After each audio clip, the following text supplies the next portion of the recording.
Boa tarde a todos. Meus cumprimentos aos organizadores do evento. É um prazer estar aqui. Parabéns à Kelly, ao Unic.br. Muito obrigada pelo convite. Vamos falar, então, sobre os desafios violentos na rede. Qual a melhor abordagem? Bem, não dá mais para pensar nos mesmos problemas com uma geração que dispõe de acessos que outras gerações não tinham. Eu gosto muito de uma observação muito bem colocada pelo Demi Guekio. Ele diz que a internet ela não é culpada por nada. Ela é simplesmente o termômetro da febre que nos mostra que existe um problema e a gente precisa resolver o problema. Não adianta a gente simplesmente quebrar o termômetro. A gente precisa encontrar o problema e encontrar uma solução para ele, né? A internet ela nos traz muitas oportunidades. Antes de mais nada, é muito importante dizer que eu sou adepta e sou fã da tecnologia. Ela não vai retroagir, muito pelo contrário, vai avançar e a passos largos. E felizmente, né, pessoal? Ela nos favorece e nos favorece em todos os sentidos.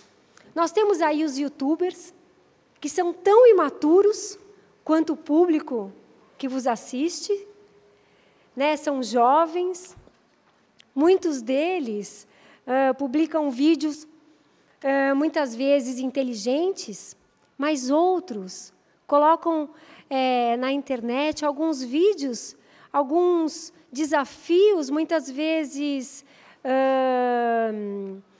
revestidos com uma roupagem de brincadeira, mas que colocam a vida e a saúde em situação de risco. Por outro lado, nós temos esse público que é imaturo, que é curioso, que são jovens, muito habilidosos com a tecnologia, é verdade. Mas, apesar dessa habilidade com a tecnologia, são seres desprovidos de maturidade, são seres desprovidos de discernimento. A sua condição peculiar de ser desenvolvimento continua a mesma. E eu queria iniciar nosso painel com a Fabiana, do Instituto de Me Cuida. Eu queria que ela falasse um pouquinho para a gente sobre esses desafios que são chamados desafios de não oxigenação. Eu queria que ela falasse um pouquinho sobre os sinais, sobre as motivações, sobre as prevenções. O que fazer diante da possibilidade de estarmos diante de um praticante? E o que acontece, Fabiana, por exemplo, se o jovem experimentar fazer uma única vez? Será que isso é um problema? Ele está experimentando uma vez só. Será que isso representa um problema? Eu queria que você falasse um pouquinho da sua experiência e um pouquinho sobre o Instituto de Me Cuida. Por que ele surgiu? Como que ele surgiu? Por favor. Boa tarde. Boa tarde a todos. Eu queria agradecer a Alessandra pela abertura, pela acolhida, agradecer a Unic.br, a CGI também pelo convite. De estar aqui hoje representando o Instituto de Me Cuida e trazer um pouco desse conhecimento que, para nós, também é muito jovem, digamos assim, né? O Instituto de Me Cuida ele nasceu em 2014. Ele foi fundado a partir da morte de um jovem de 16 anos para a prática muito conhecida na internet, pelos jovens, não pelos adultos, como o jogo do desmaio, mas que tem várias outras nomenclaturas. O nosso trabalho inicial é de levar o conhecimento. A gente tem 3 etapas que a gente visa o desenvolvimento do trabalho do Instituto, que é o conhecer, compreender, prevenir. Então, hoje é um pouco desse conhecer do que é que se trata e por que virou um tema tão importante, né? Já que a gente vai ver que as práticas de não oxigenação, elas não nasceram com a internet, ela realmente não é a vilã do processo, ela apenas está sendo utilizada como uma ferramenta de disseminação. Então, eu vou iniciar aqui explicando o que são, né, quem são os praticantes e qual a motivação.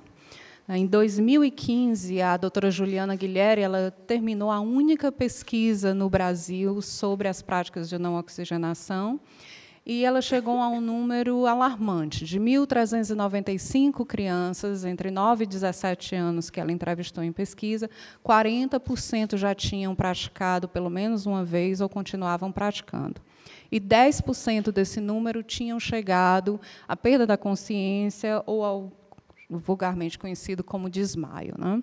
Então, nesse processo investigativo, ela forneceu para a gente as ferramentas de pesquisa acadêmica necessárias para que a gente leve esse conhecimento, sem pensar que isso é uma coisa que só acontece em outros lugares. Existe muito aí a ideia de que é uma prática americana, ou que nasceu nos Estados Unidos e não chegou até nós. Mas a gente está falando da internet, como ela é disseminada entre os jovens e assistida dentro de várias plataformas de uma forma global. Ela não é reduzida a um ambiente só hoje em dia. Não existe essa barreira, esse muro dentro da internet, né? Então, a gente, primeiro, para compreender, a nomenclatura ela varia muito. Né? Essas práticas, os jogos de asfixia, a brincadeira do desmaio, o jogo do enforcamento, ou o desafio do desmaio, são algumas das nomenclaturas encontradas e disseminadas com os jovens. Mas, como eu disse antes, essas práticas elas não nasceram agora, né? Elas são antigas. A mais famosa é a apneia, brincar de prender a respiração embaixo d'água, ou desafiar uns aos outros a fazer esse tipo de prática, seja ela vertical ou horizontal. Se eu perguntar aqui e pedir para levantar a mão, acho que assim, pelo menos 50% vai dizer que sim, que fez essa prática com amigos e até com familiares. Então, essas práticas não são novas. Elas apenas encontraram um outro caminho. Então, qualquer prática que venha aprender esse fluxo de oxigênio e interrompa o fluxo de oxigênio, de chegar até o cérebro e oxigenar o cérebro da forma que ele precisa, ela é considerada uma prática de não oxigenação. Dentro da pesquisa da Juliana, né, entre 9 e 17 anos, ela descobriu que não tinha nenhuma distinção de raça, nem econômica, nem de gênero. Ela é praticada tanto por meninas quanto meninos.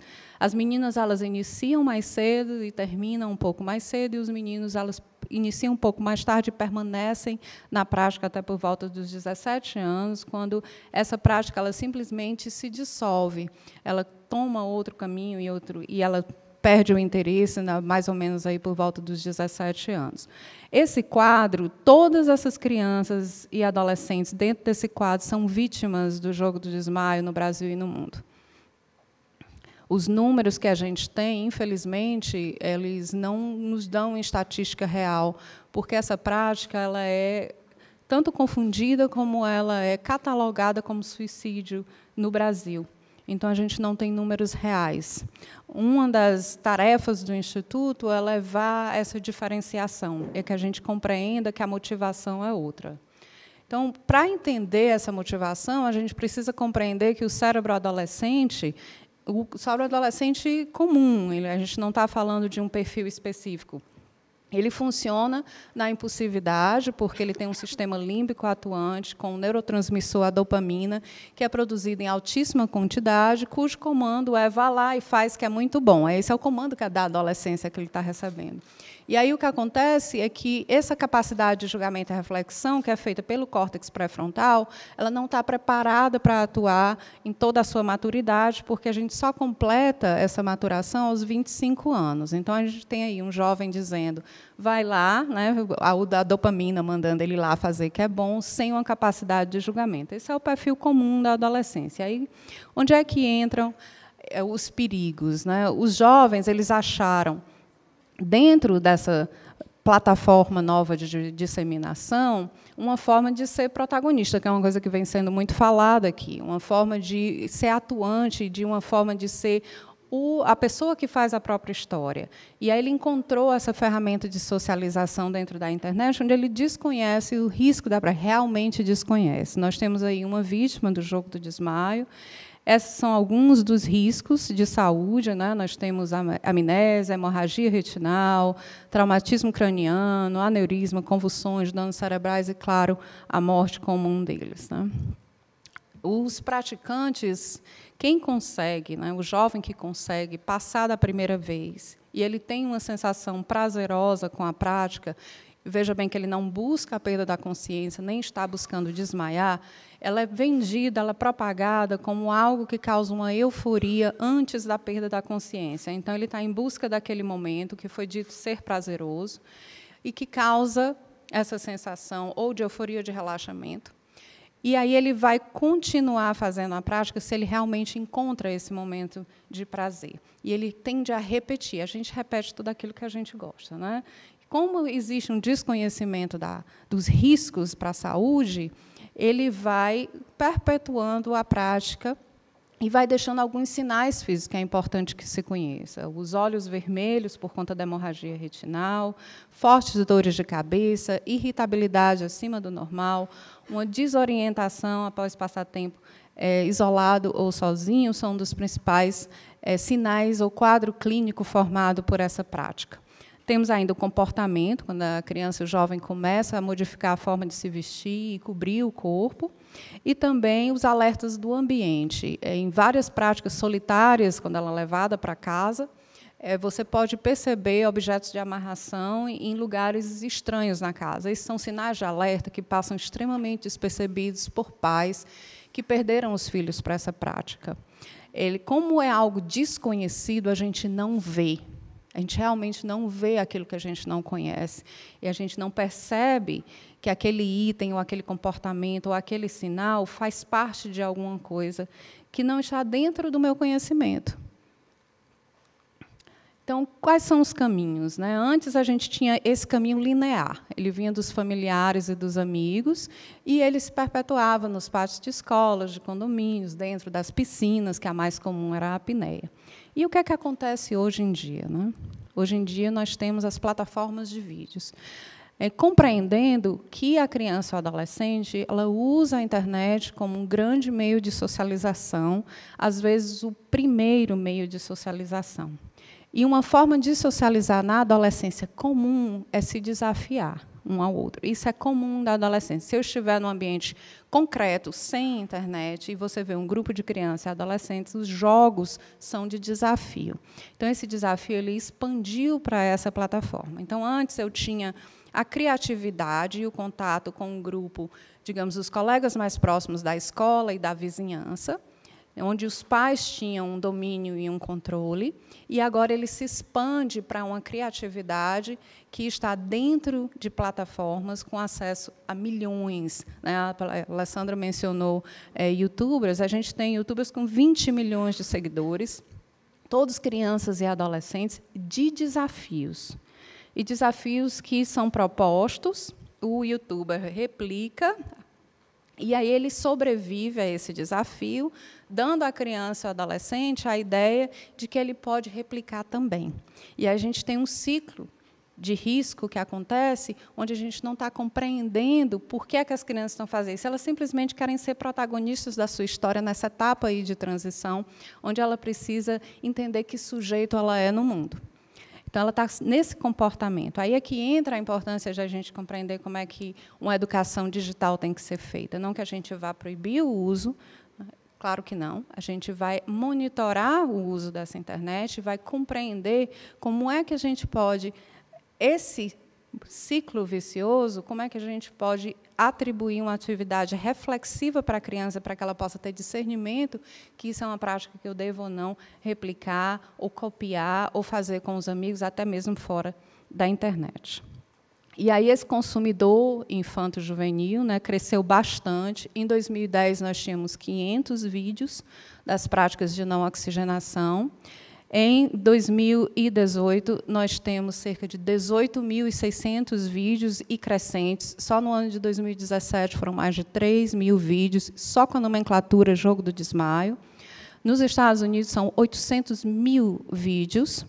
Existe uma plataforma de interação com pais de vítimas, que eles jogam esses dados informalmente, chamada Tableau.org, dentro do site da Eric's Cause, e que nós já temos mais de 1.000 crianças e adolescentes vítimas da prática do jogo do desmaio. E a gente também, no Instituto, trabalha com os outros desafios que se propagam de uma forma bastante arriscada para a saúde da criança e do adolescente, alguns que a gente vê aí, que desafio do desodorante, que é o segundo mais comum, o da canela, o da camisinha, o do Super Bonder, e, semanalmente ou mensalmente, a gente descobre uma novidade. Recentemente foi o desafio da água quente, né, que ainda está aí se proliferando. A gente tem uma importância enorme de fazer com que os adultos, que são os cuidadores e os responsáveis por essas crianças e adolescentes, compreendam a ideia de ser alfabetizado, né? Que é um termo que eu ouvi recentemente, estou copiando. É você compreender que a internet ela é uma ferramenta. E, como ferramenta, ela possui uma capacidade de uso que deve ser... Alguém comparou para mim, que eu achei muito interessante. A gente tem uma ferramenta em casa chamada a faca, que a gente sabe para que ela serve, mas ela também pode ser usada como uma arma branca. Mas a gente, em casa, não percebe nem usa aquilo de uma forma errada, porque a gente é educado para saber que aquela ferramenta ela tem um uso. A internet ela é do mesmo jeito. Ela precisa ser compreendida como uma ferramenta que tem o seu lado bom e que, se ela não for educada para a utilização e a forma como ela deve ser utilizada, ela pode, sim, ocorrer em riscos. Mas isso faz parte de um processo de conhecimento e de educação desse mundo digital. A prevenção em casa, a primeira é de se desconectar. Apesar de ser dificílimo, a gente tem que ter uma compreensão disso até para a própria saúde, né? Existem outros elementos aí da conexão constante na internet. Então, desconectar, uma higiene do sono, a vida em família, o viver fora das telas é importante, o diálogo, né, sobre a internet e o mundo, saúde e natureza, diálogo sobre práticas de não oxigenação. As pessoas sempre me perguntam, e aí o que é que eu digo em casa depois que eu soube da existência dessas práticas? Nunca leve a nomenclatura do jogo para casa.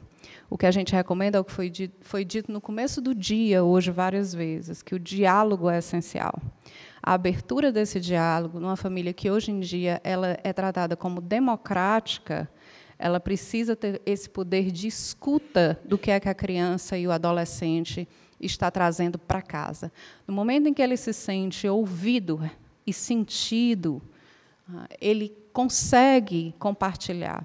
Na metodologia do Instituto para Criança e Adolescente, a gente consegue tirar de grupos de 30 jovens listas enormes de brincadeiras perigosas. Eles conseguem compartilhar porque eles se sentem seguros, e eu digo no começo, esse é um ambiente sem julgamento.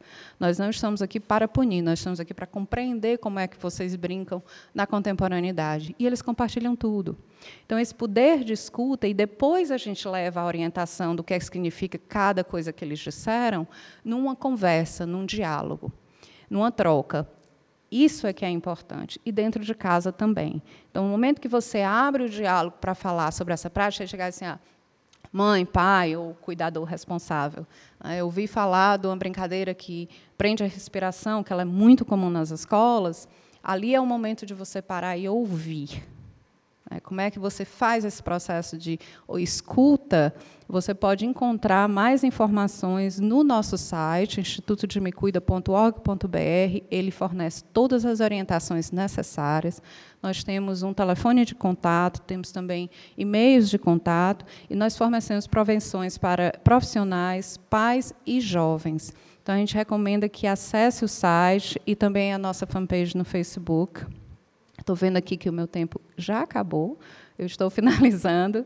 Nós lançamos um livro esse ano chamado Tem Perigo no Ar, recomendado para crianças de 5 a 11 anos de idade, que faz um trabalho de educação sobre a importância do corpo, da integridade da respiração, sem levar nenhuma nomenclatura.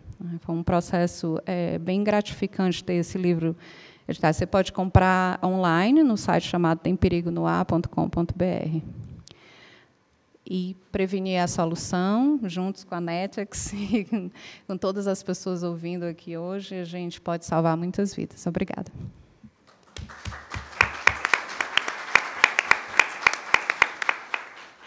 É isso aí, Fabi, muito obrigada. Juntos somos fortes mesmo. Como advogada, eu ouço muitas pessoas me perguntarem sobre a responsabilidade legal, né?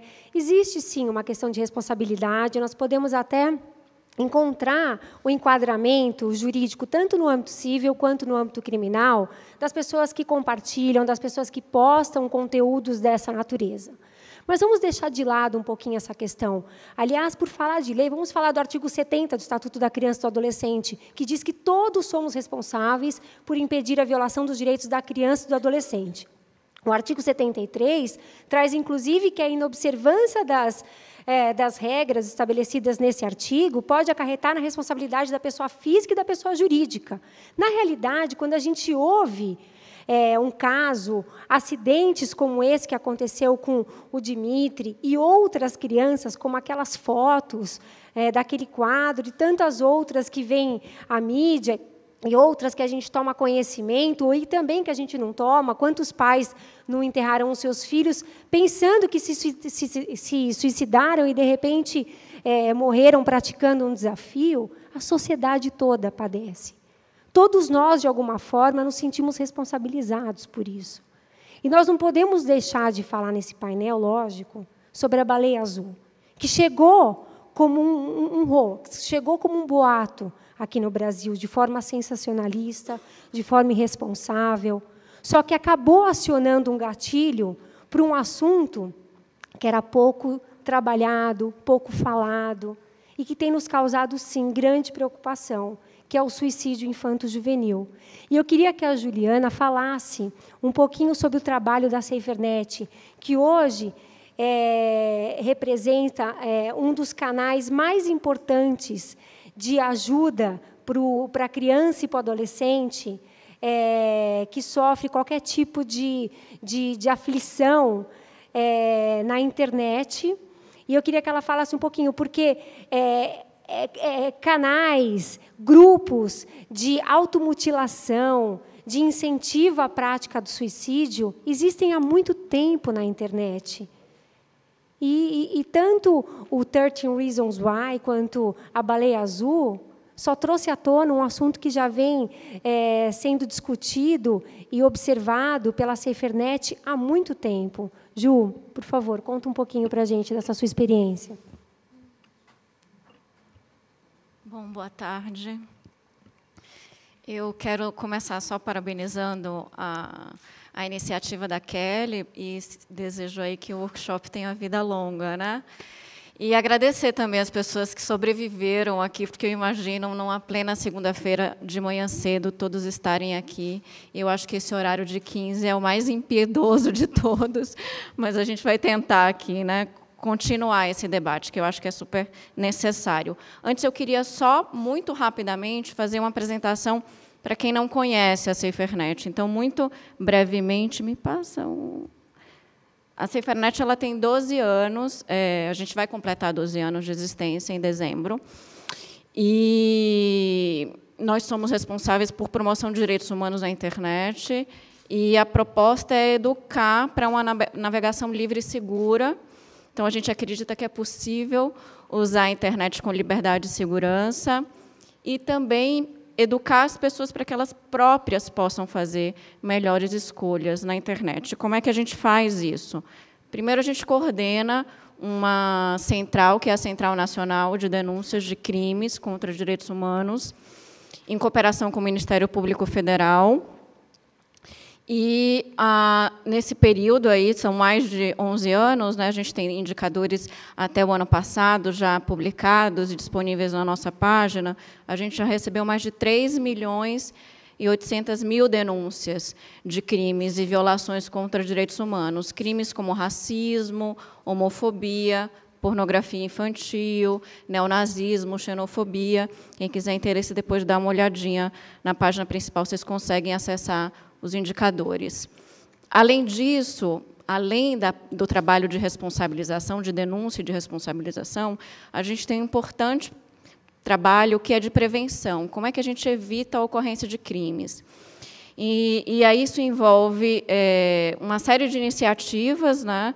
no âmbito da educação, desde capacitação, treinamento de educadores, autoridades, agentes do sistema de garantia de direitos, campanhas também ao longo do ano para sensibilizar e alertar para esse tema.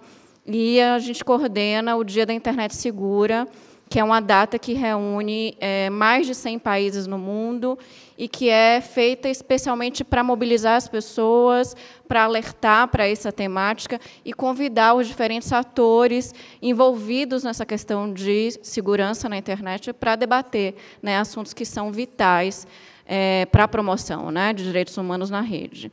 E, por fim, a gente oferece um serviço que é esse que eu coordeno e implantei, que é uma linha, a gente chama de um helpline, é uma linha, inclusive, que é uma boa prática recomendada em muitos países na promoção e defesa de direitos de crianças, e ela é toda acessível pela internet, através de um chat. Então, é um serviço que é para ser acessível, fácil, sem nenhuma barreira para crianças e adolescentes. A gente já conseguiu aí ajudar mais de 13 mil pessoas, e é um espaço para escutar o que elas têm a dizer. Então, a gente está aqui muitas vezes falando sobre crianças e adolescentes, sobre o direito desses sujeitos, mas muitas vezes a gente tem pouca oportunidade de ouvir o que eles realmente pensam, qual é a opinião deles, e muitas vezes a gente tem uma visão que, inclusive, já foi tratada aqui, a própria Gabriela do Unicef trouxe, que é muito adultocêntrica, muito centrada no que nós, adultos, pensamos que seja risco para as crianças. Mas a gente também precisa entender um pouco da percepção deles. E esse é um serviço importante para oferecer esse espaço. E, só para terminar, a gente é parte de uma série de redes internacionais, porque a internet não tem fronteiras, então a gente precisa, de fato, cooperar com outras organizações em outros países. Então, a gente é membro do InHope, que é uma rede de hotlines, de linhas de denúncia, como é a nossa aqui no Brasil.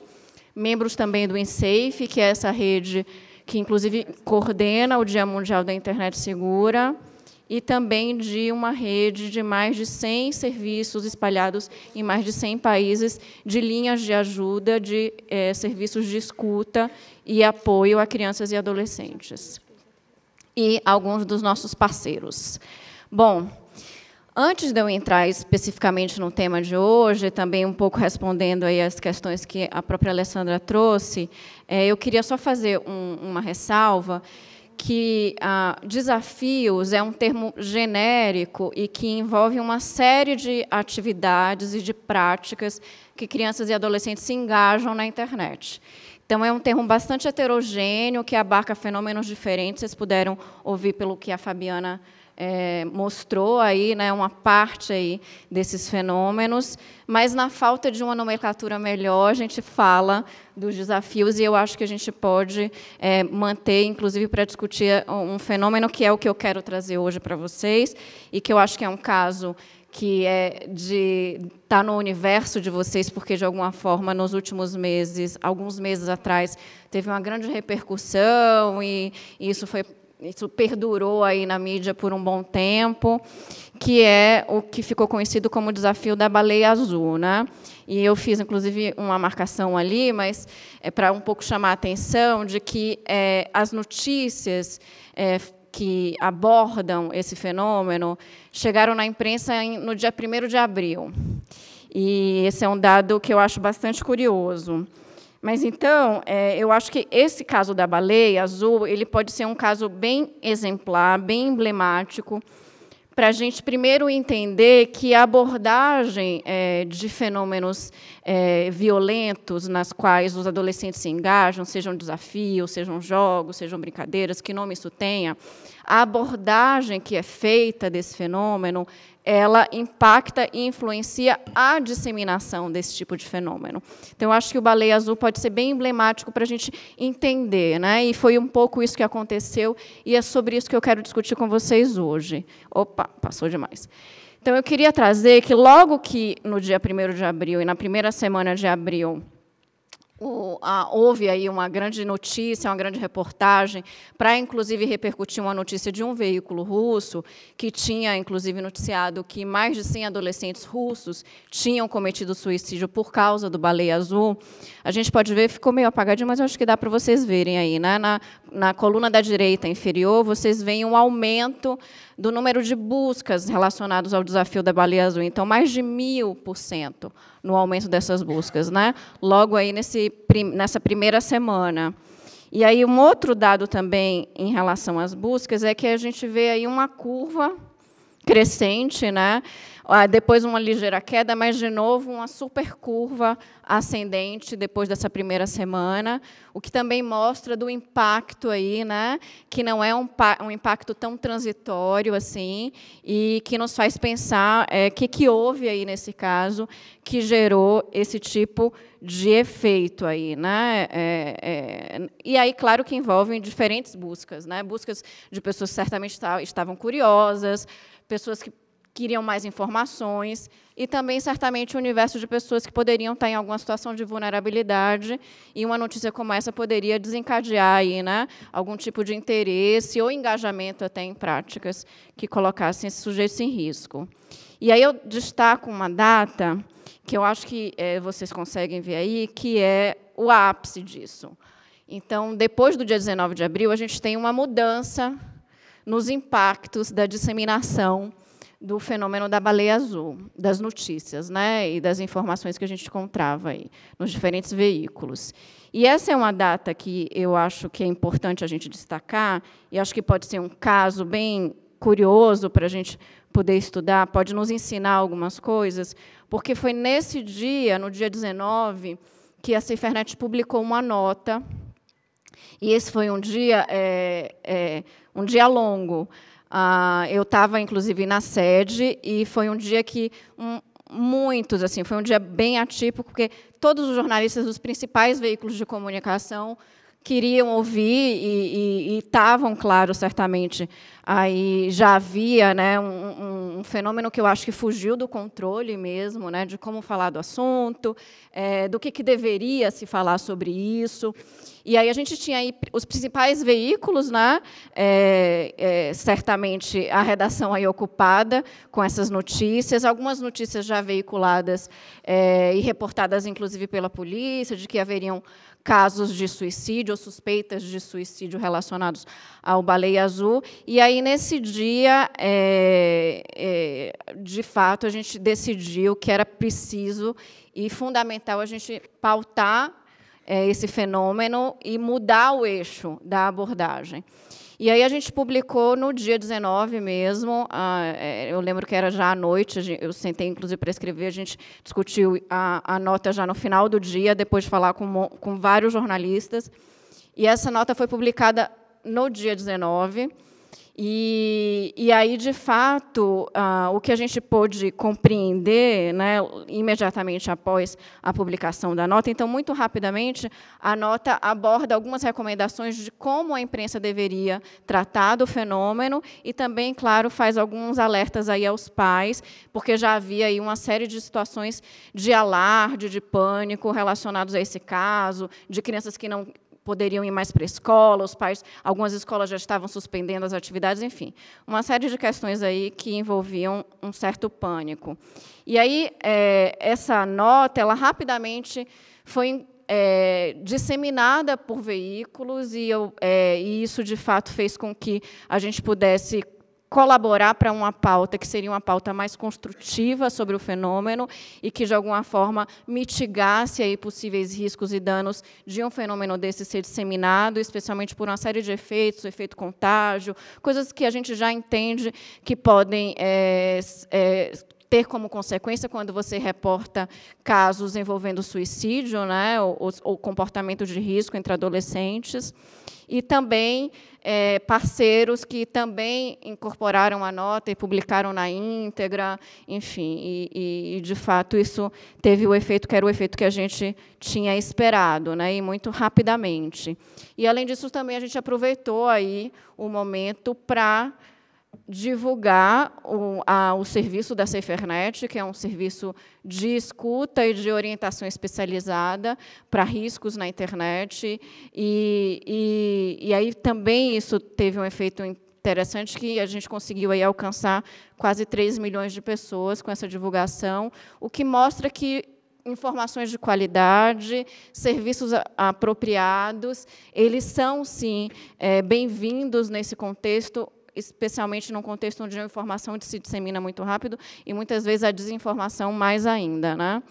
E também lançamos um material em cooperação com o CVV e com o Facebook, que é um material que ensina as pessoas a identificarem se nas redes sociais há alguém em situação de perigo, em situação de necessidade de ajuda, ou alguém que, de repente, pode estar em risco de cometer suicídio, ou falando sobre isso. O que a gente pode fazer com alguém que usa a rede social para falar sobre isso e que pode, eventualmente, ser alguém em situação de necessidade, né? E isso também, enfim, teve um impacto importante. E aí eu acho que uma das lições de um caso como esse, é claro que um caso que teve a repercussão que teve, ele produziu certamente, né, alguns danos aí, especialmente naquelas pessoas mais vulneráveis, mas também foi uma lição importante do quanto a gente precisa lançar mais luz e falar sobre um assunto que ainda é muito tabu, especialmente nessa faixa etária de crianças e adolescentes, que é o suicídio, né? E falar sobre prevenção, né? E como é que essas pessoas podem buscar, né? Onde buscar também, né? O que fazer e onde buscar. E, claro, o Baleia Azul também fez com que isso chegasse no Legislativo, e é muito curioso, porque, enfim, só a SaferNet foi em mais de 5 audiências públicas.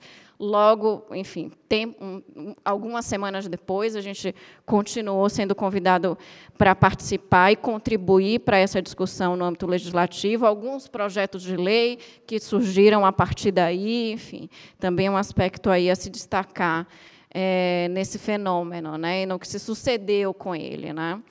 E eu queria, então, já, para não ultrapassar o meu tempo, dizer que, para problemas não binários, a gente também precisa de soluções não binárias.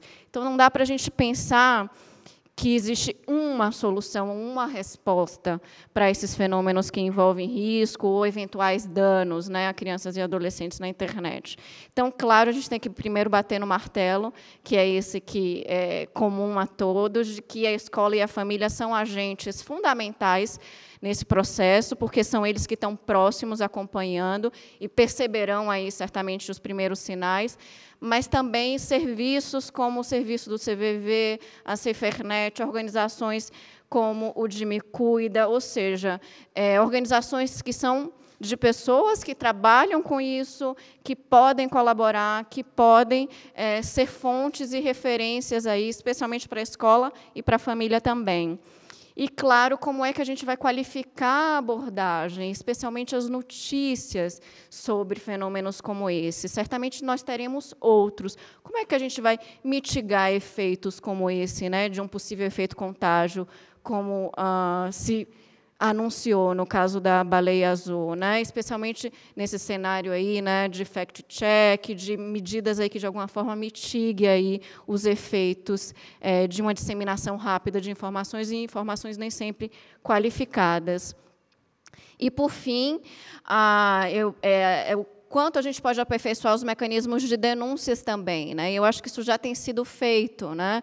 Como ter mecanismos de flag, como a gente pode, de alguma forma, aí, com a inteligência artificial, também responder a esses fenômenos, né, a esses conteúdos que se disseminam na rede, e, claro, pensar aí em estratégias de treinamento de moderadores e cooperação com a comunidade de especialistas. Então, eu acho que também a gente pode avançar aí nesse aspecto. Então, era basicamente isso que eu queria falar. Eu já esgotei meu tempo. Obrigada.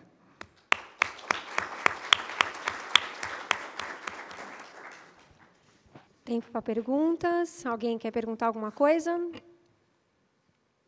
Bem, não dá para esperar as informações chegarem, né? Todo dia um desafio diferente em todos os sentidos. Temos que nos manter informados. Como eu disse no começo, a tecnologia não retroagirá, muito pelo contrário. A melhor maneira de mitigar os riscos é nos manter informados, é trocar experiências. Eu sempre me pergunto, como mãe, será que se eu não trabalhasse com isso, eu teria tantas informações a respeito? Acho que não. Né? Mas acho que temos que trocar figurinhas. Eu gosto muito aqui, vou encerrar com uma frase de um educador espanhol, que ele diz que o adolescente ele tem que caminhar por si próprio, mas tem que saber, ao mesmo tempo, que não caminha sozinho. E essa é a verdade. A gente tem que estar sempre por perto, sempre acompanhando, observando os sinais. E é isso mesmo. Quer perguntar alguma coisa, Tiago?